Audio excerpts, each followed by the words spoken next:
Bene, eccoci qua anche oggi. Abbiamo il piacere di avere qua Giorgio Sbrissa come presidente, anzi come amministratore delegato di ENAIP Veneto, ma abbiamo anche l'onore di avere Giorgio Sbrissa come presidente di EFTA, che è la European Vocational Training Association, organizzazione europea a cui fanno riferimento circa 800 enti di formazione professionale in 12 paesi del vecchio continente. EFTA è una delle 6 realtà accreditate a confrontarsi con le istituzioni comunitarie sui temi dell'educazione.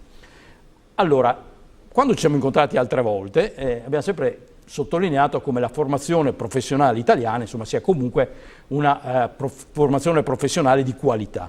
Dovendo fare un confronto fra il nostro paese a questo punto e altri paesi, quali sono le maggiori differenze e soprattutto dove deve arrivare la formazione professionale italiana? Beh, la prima differenza da noi che sta cambiando un po' alla volta, devo dirla in termini positivi, se no parliamo sempre di cose che non vanno, la prima differenza è un fattore culturale.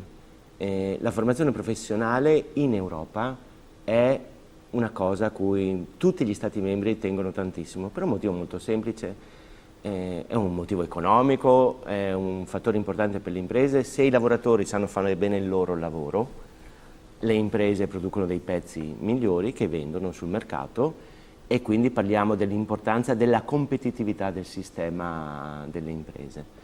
A livello europeo noi ci facciamo tanti ragionamenti, anche nei momenti caldi della politica ci si chiede cosa serve e non serve l'Europa. Guardate, l'Europa fa dei ragionamenti semplicissimi. La formazione professionale è competitività per le imprese, per il mercato europeo. E il ragionamento competitività per il mercato europeo vuol dire gli europei devono fare dei prodotti più competitivi rispetto agli Stati Uniti o alla Cina. È un ragionamento semplicissimo, quindi tutela delle imprese e del mercato. La formazione professionale è coesione sociale. Se noi andiamo dentro i documenti dell'Unione Europea, la prima cosa che noi vediamo si chiamano i pilastri, sul quale si basa tutta la nostra stare in Europa, di tutti gli Stati membri.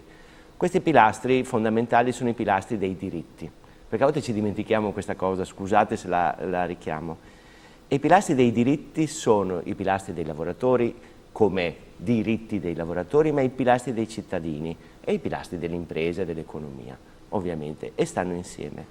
La formazione professionale è un diritto.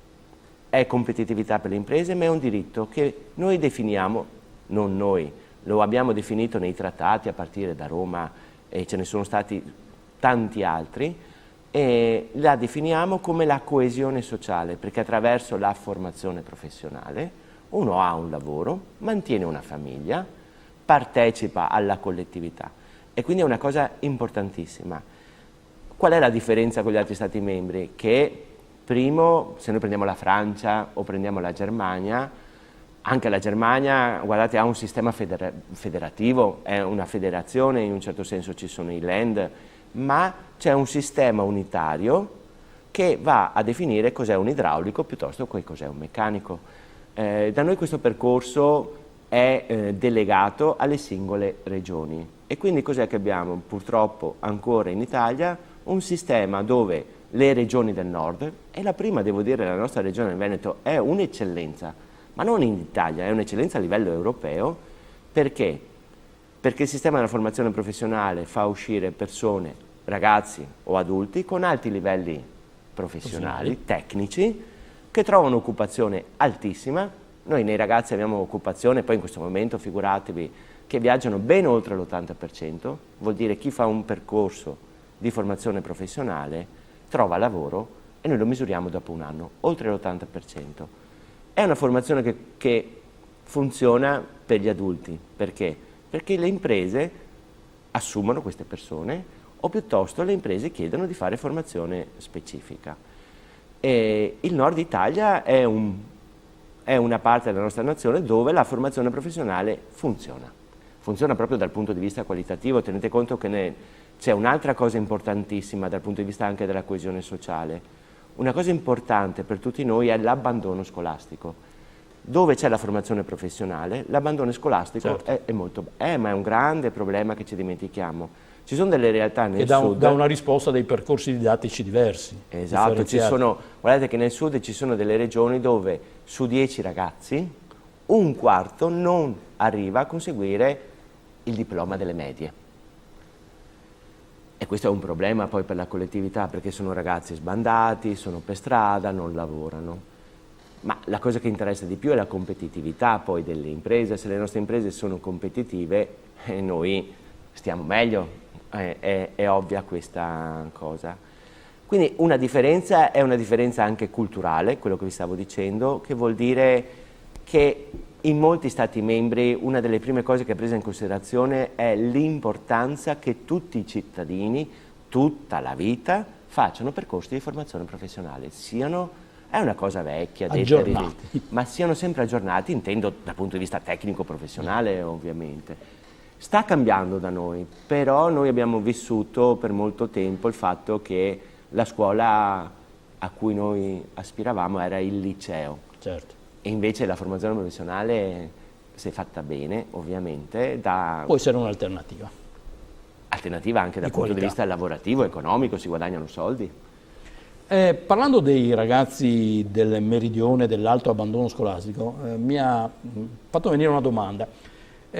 Uno degli elementi di questa fase economica del nostro paese è che senza l'immigrazione probabilmente la forza lavoro subirebbe dei contraccolpi notevoli, questo almeno si dice, dicono i dati. Anche gli stranieri partecipano alla formazione professionale oppure sono ancora disattenti e quindi c'è da parte anche del sistema paese la necessità di sollecitare una loro partecipazione? Ma guardate, tante volte nel sistema della formazione professionale si è pensato che fosse o di serie B o forse un luogo dove ci fossero anche più immigrati. Il dato è molto semplice, rappresentiamo quella che è la distribuzione della popolazione, vuol dire se tanti sono gli immigrati che vivono a Padova, in percentuale tanti sono quelli che frequentano i corsi di formazione professionale. Ci sono, noi abbiamo un dato medio di partecipazione che si attesta intorno al 20% come dato medio. Devo dire che poi non sono neanche, noi li definiamo immigrati o con tutti questi nomi che ci diamo, la maggior parte di questi ragazzi, quasi tutti, devo dire, sono cittadini italiani che sono nati da figli di immigrati in altre generazioni, sono ragazzi che parlano in italiano, eccetera. Ma c'è un'altra cosa che non vediamo spesso, questi ragazzi per le imprese sono estremamente interessanti per un motivo banale, parlano più lingue. Molti ragazzi, per esempio, che arrivano dall'Africa, parlano il francese. Sì, è vero questo. Parlano l'inglese, sono stati abituati a casa e hanno avuto la difficoltà di passare dall'arabo all'italiano. E le imprese cercano sempre di più chi risolve i problemi, chi li sa risolvere questi problemi e le conoscenze linguistiche. E l'Europa è interessante a questo punto di vista. Noi come ENEIP, per i ragazzi della formazione di base, dei ragazzi che scelgono la formazione professionale dopo le medie, io le chiamo ancora medie, e facciamo dei percorsi specifici di apprendimento di lingua che avviene attraverso il fatto vado a fare un lavoro in uno Stato membro europeo, vado a lavorare 6 mesi o 3 mesi in Francia, vado a lavorare in Germania, in Irlanda, nel lavorare imparo anche il tedesco piuttosto che l'inglese e questo permette grandi opportunità di lavoro poi.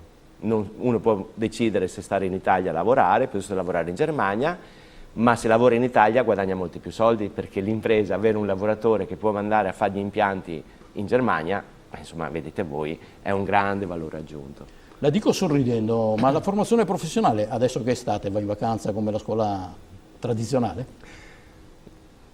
Noi, allora, la formazione professionale non va in vacanza purtroppo, nel senso che ci tocca lavorare sempre. Tenete conto che ENEIP chiude la settimana centrale di agosto perché noi facciamo formazione a 5.000 ragazzi su base annua come ENEIP Veneto, ma facciamo formazione a 6-7.000 lavoratori.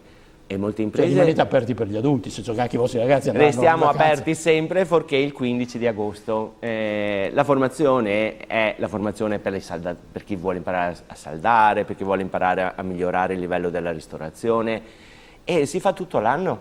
Il periodo estivo è un momento di picco perché magari alcune imprese rallentano la produzione e quindi chiedono ai loro lavoratori di fare il percorso formativo nel momento di rallentamento della produzione, e quindi a noi arrivano ancora più persone. Tenete conto che un centro, posso dire quello di Padova, di Cittadella, di Legnago, eccetera, sono aperti fino alle 11 di sera tutti i giorni, fuorché naturalmente il sabato e la domenica. Per concludere in un minuto, abbiamo accennato prima a un problema culturale che sconta il nostro paese rispetto ad altri paesi europei.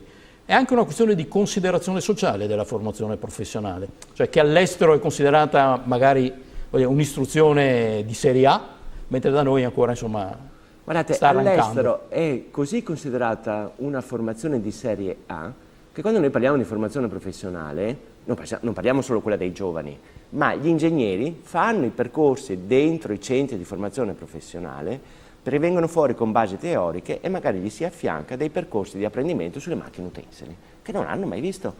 Se si va in Germania, tutti i livelli di studio fanno percorsi di formazione professionale almeno una settimana, 10 giorni all'anno.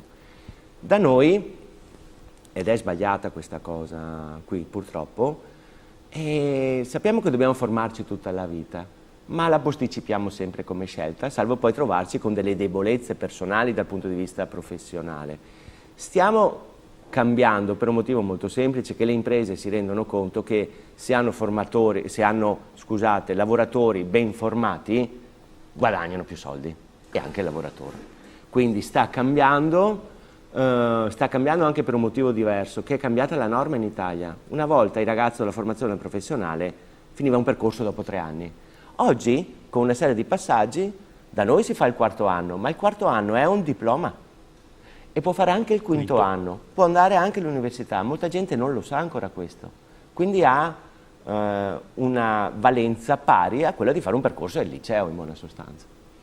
Grazie, questo è il tempo delle scelte, insomma, guardare con attenzione anche le opportunità della formazione professionale.